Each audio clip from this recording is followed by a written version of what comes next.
Holy Toledo Productions originally was owned by my brother, Steve, and he was doing film writing in Los Angeles.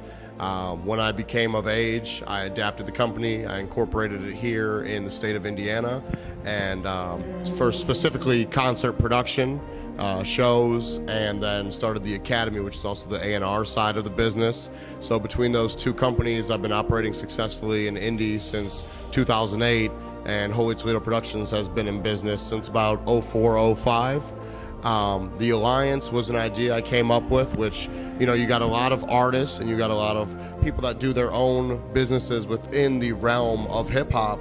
And, it's just kind of my way of spreading the love. Like, there's certain entities that can do things better than I, and there's certain things that Holy Toledo Productions can do better than those entities. So why not take kind of the creme de la creme of what people are doing in Indy and put it all in one to ensure that the concert goers are getting the best concert experiences. We're able to pool our resources together and bring the best talent, and really, something everyone in the city of Indianapolis and the state of Indiana can take pride in.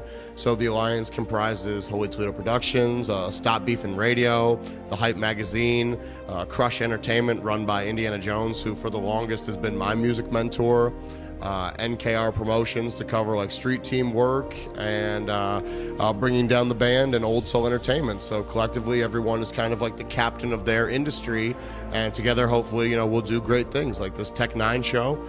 2,000 fans. We got a sold out show tonight.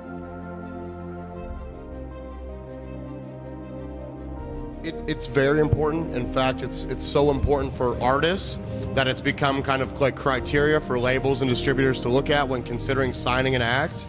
I have taken like a more relaxed position to Twitter. Like, I don't do Instagram, though I probably should. I kind of keep my niche focused on my Facebook and my YouTube pages. Those are my two main things, without really operating a full Holy Toledo Productions or Academy website.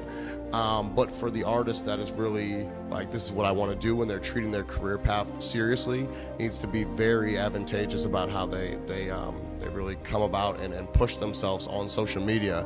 Now, you can't push yourselves to the point where you neglect that the streets still exist and people aren't on their computers all day and their phones all day. Like, so you need a strong base to make sure you're covering both avenues as far as social media goes, and actually the networking aspect of being out there, shaking the hands, kissing the babies, doing that kind of thing. And both are kind of hand in hand as far as importance go.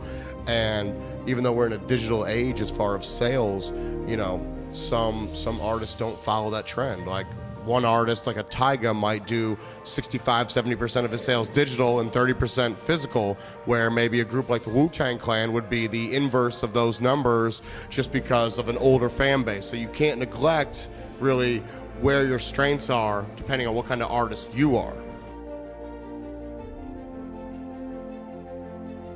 I specialized in law school in civil litigation, IP law, and advanced contracts.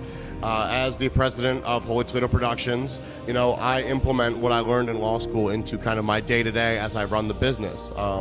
As an A&R, I get a lot of better clients and bigger opportunities because of the law degree. So I have a greater skill set than just the average A&R that's like, well, I can spot talent, and that's what I do. I spot the talent. I work with the artists to help them construct their albums. My network is able to, reach out and get the features and producers that they want to work with.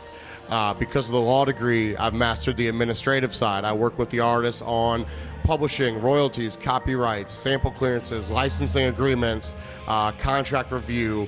I broker the record deals and the distribution deals, and depending on how much further they want to go into kind of the subsects of what I do, marketing, promotions, tour management, and just the average A&R doesn't encompass that same set of skills. So the law degree has allowed me to expand from just working with, the local artists, trying to build them up, to being able to sit at the table with the head honchos. And, on my roster of A&R clients, you got Wu-Tang Clan, and you got Corrupt and the Dog Pound, and Redman and Cannabis and Keith Murray. And these are all artists that were, to say the least, gold artists. The majority of them were all platinum. All formally signed to majors, some with Grammys, some with, big time awards, and I've seen the world. And so it's like, I'm younger than all them, put in a lot of amazing positions. So that's, I'm happy that I knew from a very young age what I wanted to do and how to pursue it.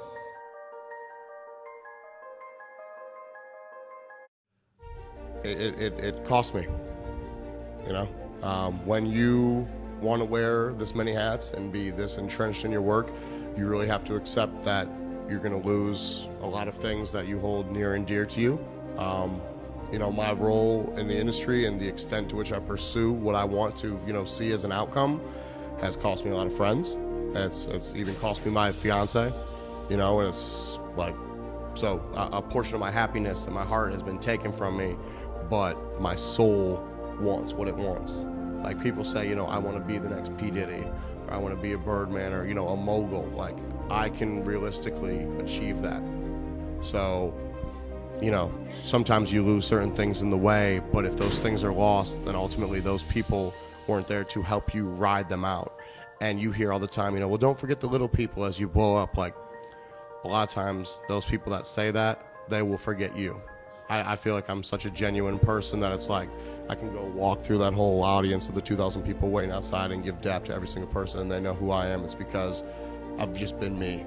You know, if you ever meet anyone that's known me from as far back as you can take it, elementary school and so on, like, that's how he's always been. Around the time when I was in middle school, I have one older brother, and I took all my musical influences from him. So when I was, say, 12, 13 years old, you know, I was listening to a lot of like Pearl Jam and Blind Melon and Soundgarden and a lot of alternative rock. But at the controversial side of that, Cypress Hill, Beastie Boys, Tribe Called Quest, and then a lot of people I went to school with during that time were strictly into like the punk rock and the alternative rock, and I just was rapping as a hobby. Like, I'd sit there in the hallway between classes and kick freestyles about, you know, people's book bags and their clothes. And then as I moved on to high school, I actually converted all the freestyles into like being able to write songs. And you could ask anyone that went to Lawrence Central High School between 97 and 2000, I never once got beat. We'd battle in the Commons every day, and I literally took out hundreds of MCs. So in my mind, I'm the greatest thing in the world, you know? And then as you get older and you branch outside of your little niche, you know, you're like, oh, you rap too? You realize that more people do what you do. It's not just you. Like, I really thought I was something special, you know, because I could beat everyone out of the 2,000 kids I went to school with, and a couple hundred of them rap. I'm like, I'm the greatest thing in the world. Like, had, you know, won competitions from other little labels and whatnot. But the drive, because I've been able to travel and see how people get it in their areas and whatnot, has allowed me to continue to strive as an MC, and that's really the greatest thing. Like, we just did a show on 420 with Lazy Bone, Bone Thugs and Harmony, and Crooked Eye, and out of the 500-600 people there, literally everyone there was like, you were the highlight tonight. And that's amazing, like being able to go out and spread, you know, your message outside of your locality is really what hip hop is all about to me.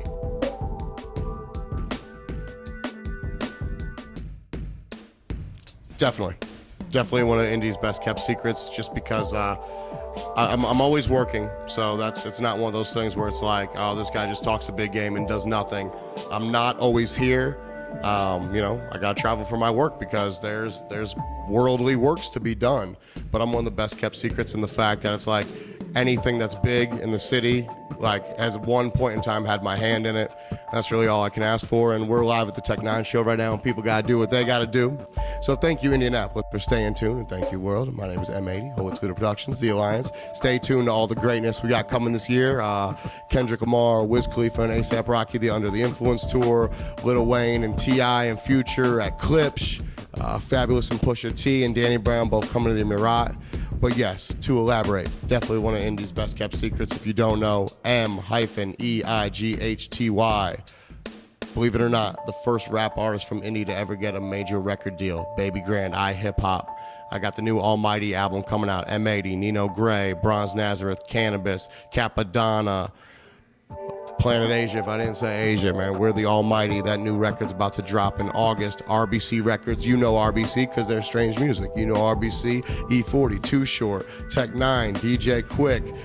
It's amazing. Shout out to everyone that's holding me down and everyone that's on the come up. Holler at me, man. I got love for everyone, man. You know, that's all I can say. I'm speechless at the end of my speech.